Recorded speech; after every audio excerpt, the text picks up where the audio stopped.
anak gitawag na sa Bible o those are holy acts. Balaan ka na ng mga buhat.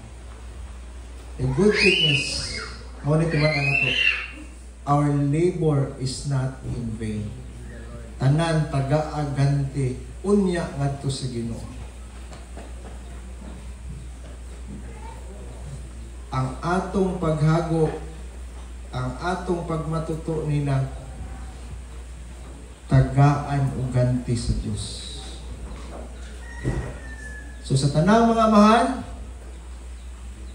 nga naa karon ug wa diri karon, ug naminaw man mo, radio pa ba? We honor you. Pasalamatan mo na mo. Ug sa tanan nga mga lolo, sa may lolo ani, nga nag-ampo hantod sa ilang mga apuhan, sila mga apo.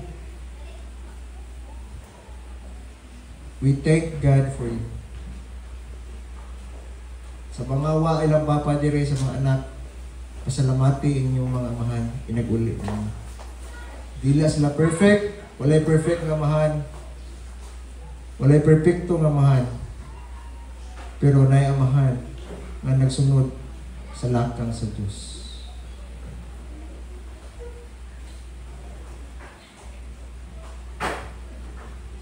Conclusion,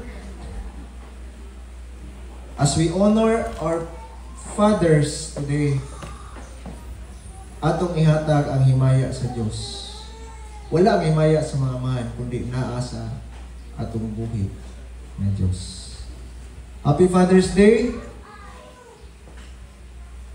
Tanan nga